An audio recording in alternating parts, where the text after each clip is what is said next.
तो स्वागत है मनभूषण टॉपर आडा 400+ में, जिसमें हम लोग क्या कर रहे हैं 10वीं क्लास सामाजिक विज्ञान इतिहास का चैप्टर हम लोग उठाए हैं। इसमें क्या है, लघुत्तरीय प्रश्न है।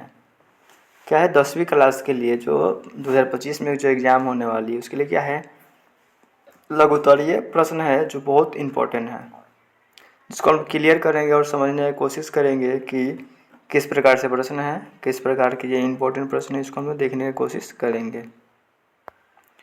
देखिए जी, पहला प्रश्न हम लोगों का क्या रहा। पहला प्रश्न हम लोगों का है कि राष्ट्रवाद क्या है।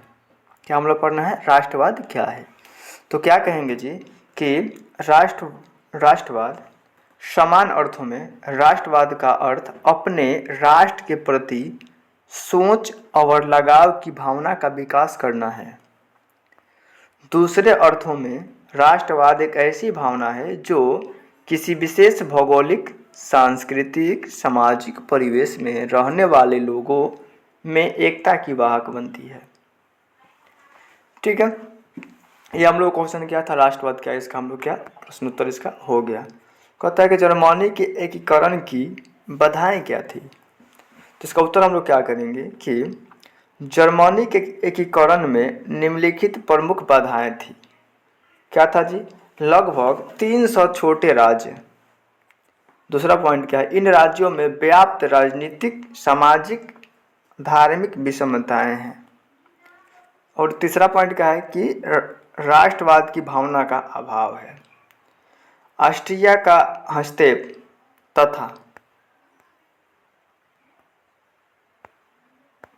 तथा मेटरनिक की प्रतिक्रियावादी नीति, ये सभी क्या थे, जर्मनी के एकीकरण की बाधाएं थी। ठीक है, इसके बाद तीसरा प्रश्न क्या कर रहा हम लोगों का, तीसरा प्रश्न कह रहा है कि 1830 और 1848 की क्रांति की सामान्य विशेषताएं क्या थी। तो क्या बोलेंगे जी, प्रश्नोत्तर पॉइंट 1 में क्या बोलेंगे कि सभी क्रांतिकारी प्रतिक्रियावादी और निरंकुश शासन की समाप्ति चाहते थे। दूसरा पॉइंट क्या है कि वे उदारवाद और राष्ट्र के समर्थक थे। तीसरा पॉइंट, वे वैधानिक शासन की मांग करते थे। चौथा पॉइंट क्या है, दोनों क्रांतिकारियों की एक प्रमुख विशेषता यह भी थी कि स्वतंत्रता और नागरिक अधिकारों की सुरक्षा का मुख्य मुद्दा था। इसके बाद देखिए जी, आपका प्रश्न 4 नंबर पॉइंट क्या कहता है, कहता है कि इटली के एकीकरण में काबुल की भूमिका का उल्लेख करें अथवा काबुल का संक्षिप्त परिचय दें। तो उत्तर में क्या बोलेंगे, काबुल को इटली के एकीकरण का राजनीतिज्ञ कहा जाता है। 1850 में वह सार्डिनिया के राजा विक्टर इमैनुएल का मंत्री एवं 1852 में प्रधानमंत्री बना। उसने सैनिक और आर्थिक सुधारों द्वारा सार्डिनिया की स्थिति सुदृढ़ की। पेरिस से शांति सम्मेलन में उसने इटली के एकीकरण का प्रश्न उठाया। 1859 में ऑस्ट्रिया को पराजित कर काबुल ने लोम्बार्डिया पर अधिकार कर लिया। ये क्या थे जी, तो इटली के एकीकरण में काबुल की मुख्य भूमिका का उल्लेख था। और पांचवा प्रश्न क्या हम लोग कह रहा है कि हंगरी के राष्ट्रीय आंदोलन में कोसुथ के योगदान का वर्णन करें। तो क्या कहेंगे, हंगरी के राष्ट्रीय आंदोलन का नेतृत्व कोसुथ तथा फ्रांसिस डिक ने किया। कोसुथ लोकतांत्रिक विचारों का समर्थक, उसने सवर्णहीन समाज के विचारों से जनता को परिचित कराया, जिस पर प्रतिबंध लगा दिया गया। कोसुथ ऑस्ट्रिया अधीनता का विरोधी कर यहाँ की व्यवस्था में बदलाव की मांग करने लगा।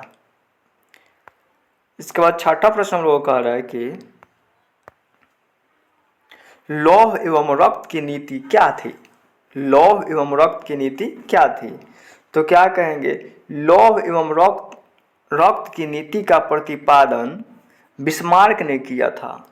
इस नीति के अनुसार सैन्य शक्ति की सहायता से पूरे जर्मन प्रदेश का एकीकरण करना था।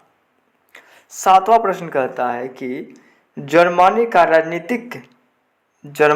राजनीतिक एकीकरण के पहले आर्थिक एकीकरण कैसे हुआ।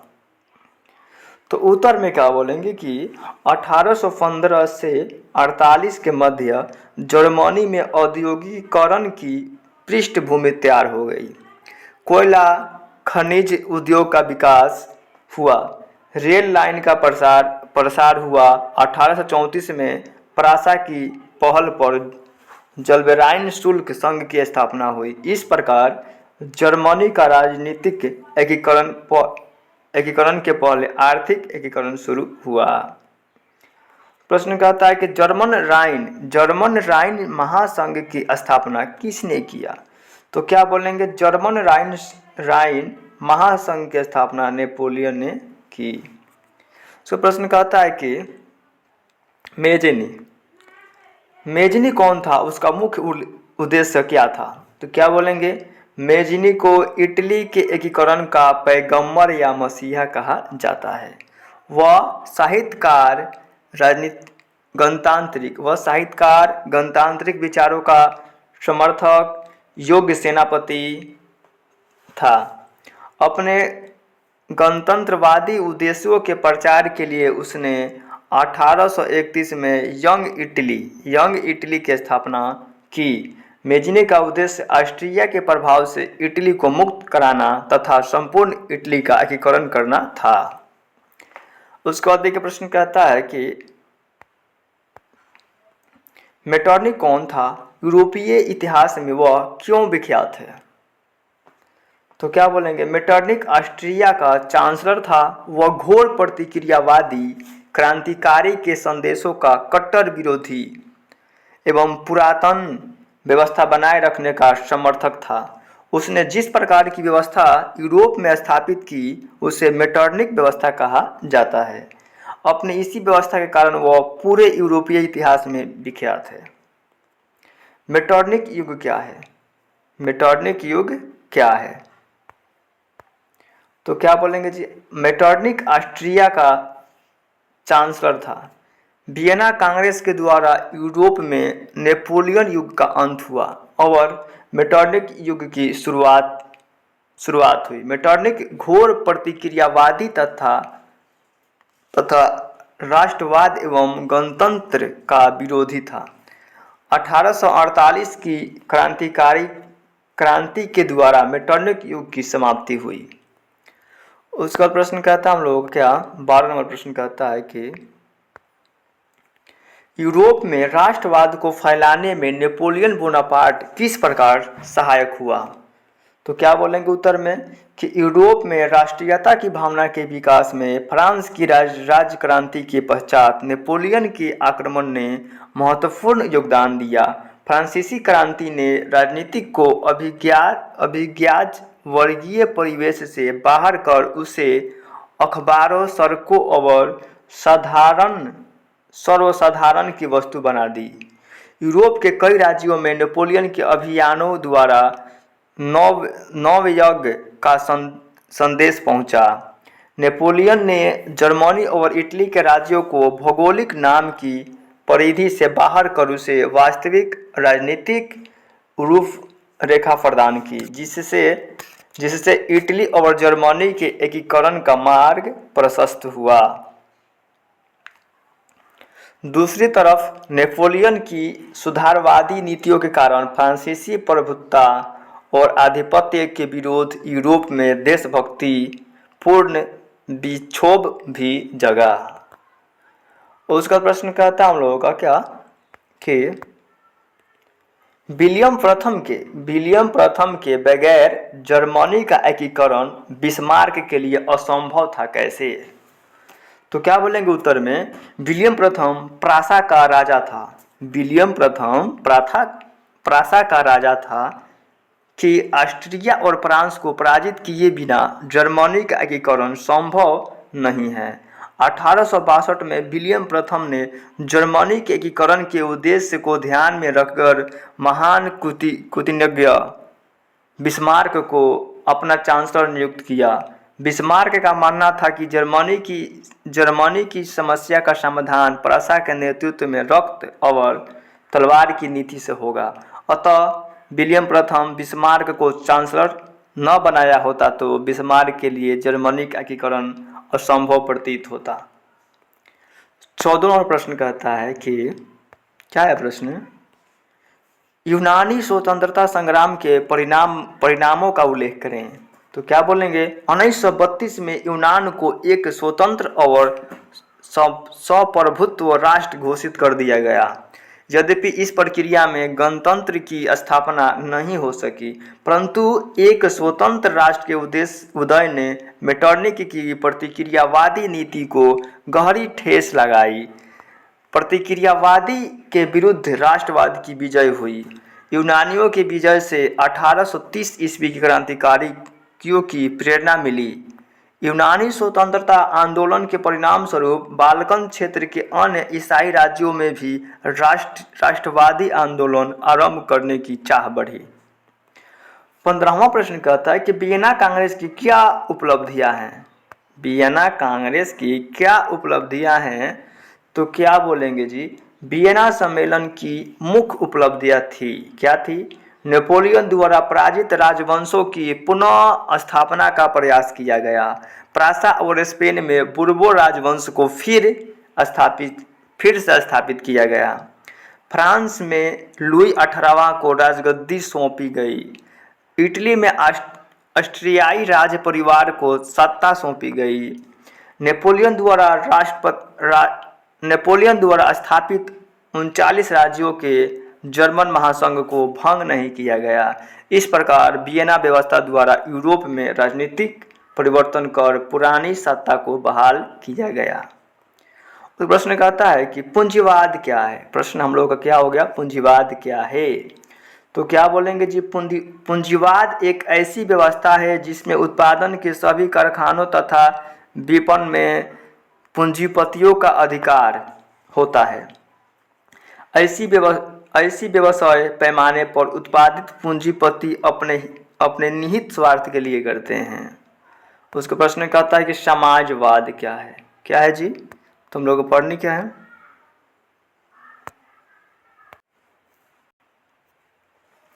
देखिए जी, हमारा सवाल क्या है, सवाल नंबर हम लोग का है 17 में। क्या कहता है कि समाजवाद क्या है।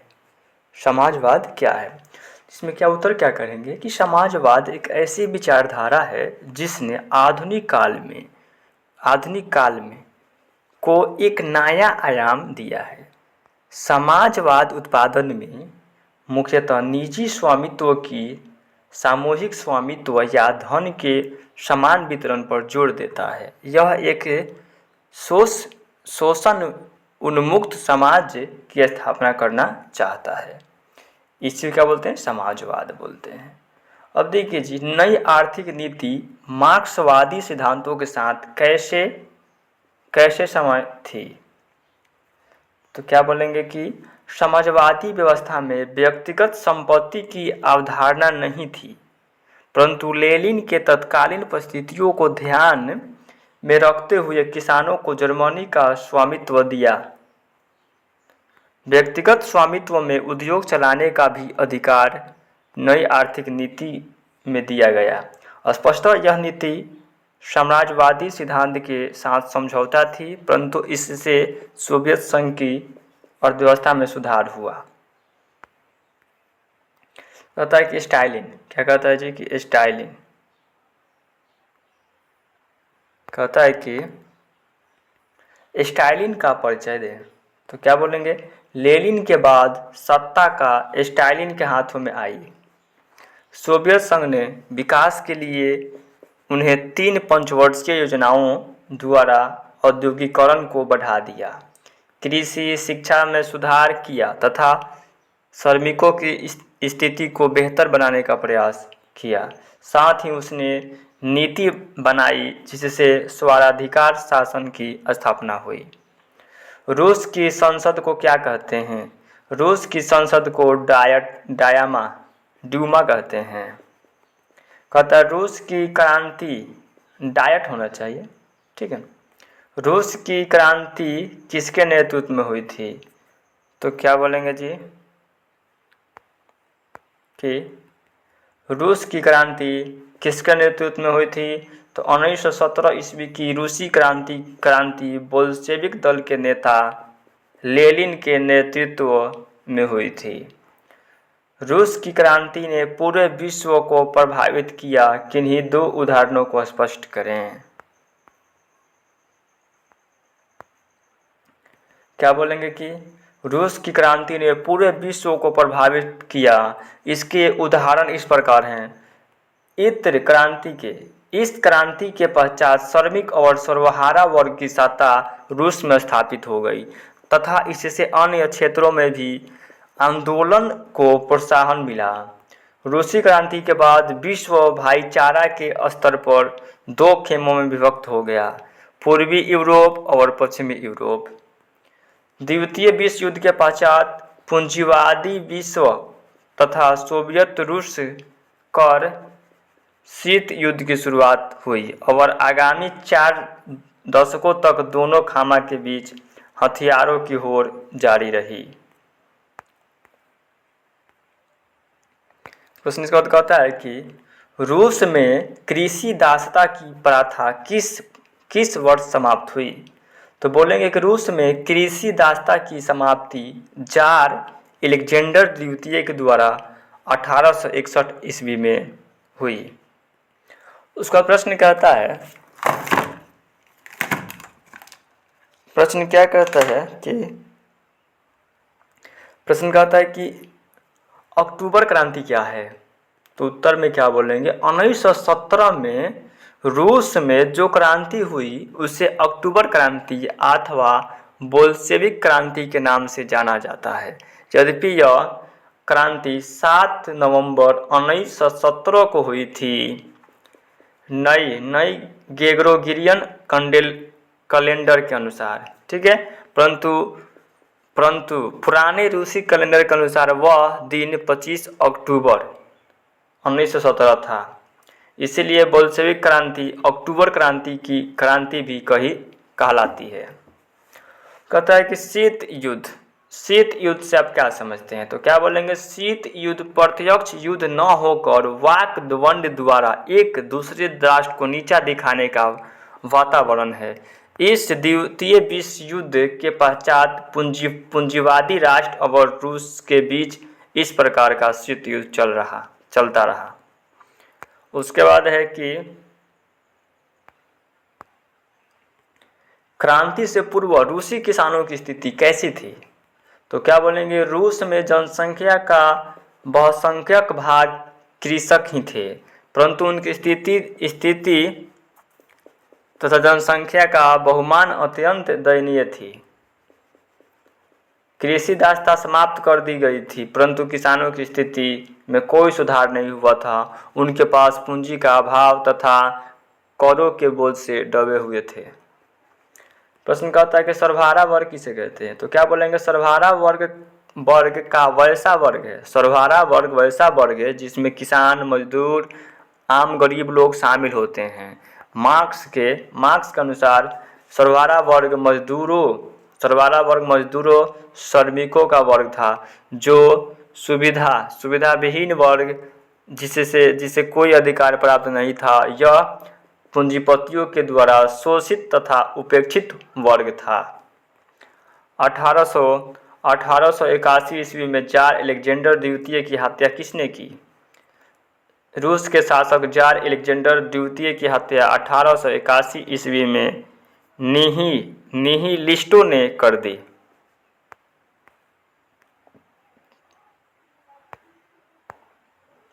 प्रश्न कहता है कि रासपुटिन कौन था?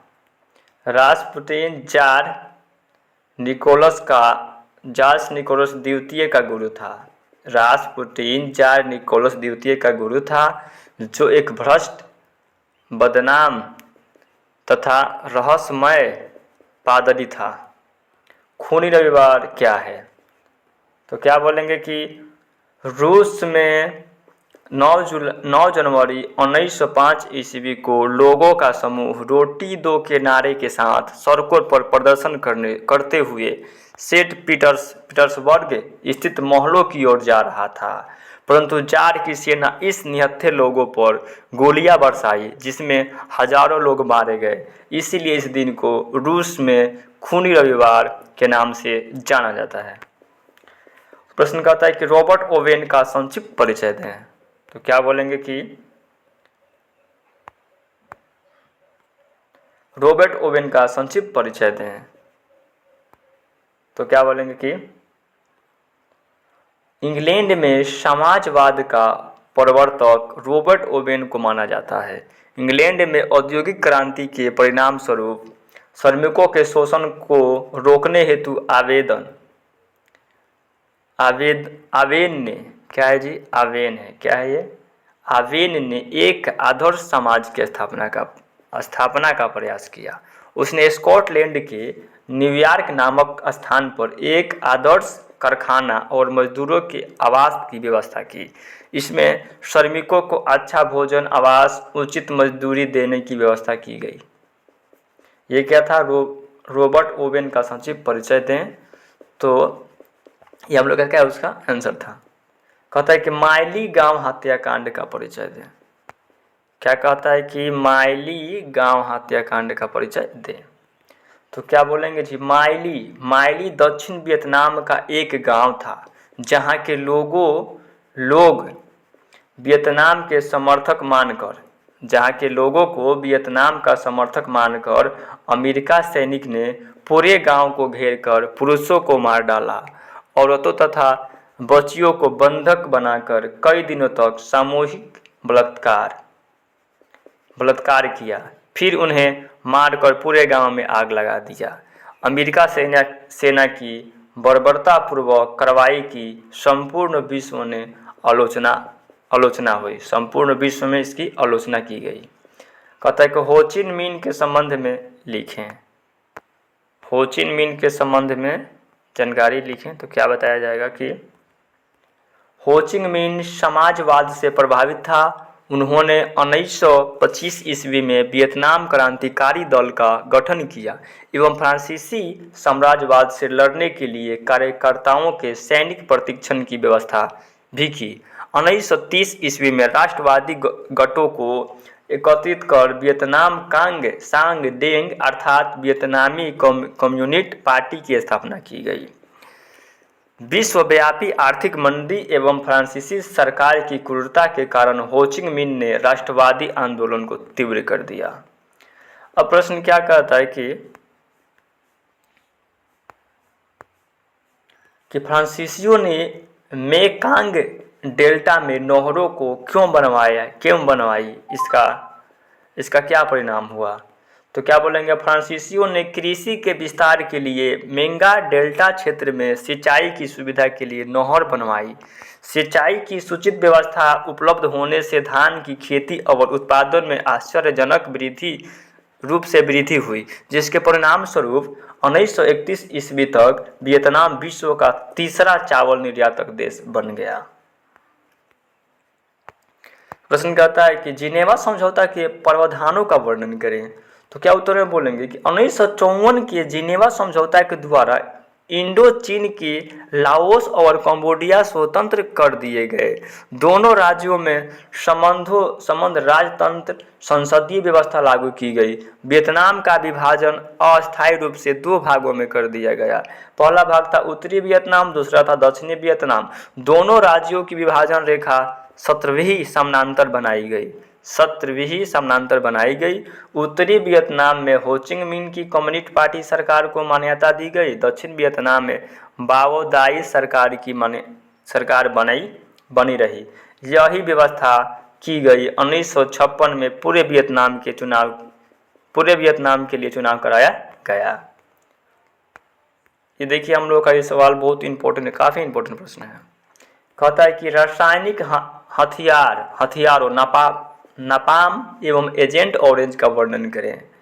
तो क्या कहेंगे? अमेरिका ने वियतनाम पर आक्रमण में खतरनाक हथियारों, टैंक, बमवर्षक विमानों के व्यापक प्रयोग के साथ साथ खतरनाक रासायनिक हथियारों का भी प्रयोग किया। ऐसे ही कुछ रासायनिक हथियार थे नापाम बम, एजेंट ऑरेंज। नापाम बम में नापाम एक रासायनिक यौगिक होता है जो ऑर्गेनिक बमों में गैसोलीन के साथ मिलकर एक ऐसा मिश्रण तैयार करता है जो त्वचा से चिपक कर और जलता रहता है। एजेंट ऑरेंज क्या है? एक ऐसा जहर था जिससे पेड़ों की पत्तियां झुलस जाती थी तथा पेड़ मर जाते थे। जंगलों को खत्म करने में इसका प्रयोग किया जाता था। ये हम लोग क्या है, अंतिम प्रश्न हम लोगों का। अंतिम प्रश्न क्या कहता है कि होचिंग मिन क्या है, बताएं। तो कहेंगे होचिंग मिन हनोई से चलकर लाओस कंबोडिया के समीप क्षेत्र से गुजरता हुआ दक्षिण वियतनाम तक जाता था। इसमें सैकड़ों कच्ची पक्की सड़क निकलकर पूरे वियतनाम से जुड़ी थी। यह वियतनामियों का रसद सप्लाई मार्ग था। यह मार्ग काफ़ी मजबूत था। अमेरिका सैकड़ों बार इस पर बमबारी कर चुका था, परंतु वियतकांग एवं उसके समर्थक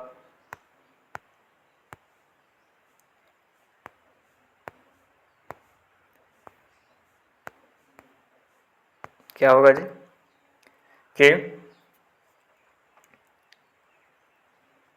परंतु वियतनाम एवं उसके समर्थित लोग परंतु उसकी मरम्मत कर लेते थे। चूँकि होचिंग मिन मार्ग वियतकांग की जीवन रेखा थी, अतः अमेरिका इस पर नियंत्रण करना चाहता था। इसी क्रम में उसने लाओस और कंबोडिया पर आक्रमण भी किया था, किंतु तीन तरफा संघर्ष में फंस कर उससे वापस होना पड़ा, यानी वियतनाम से अमेरिका जीत नहीं पाया।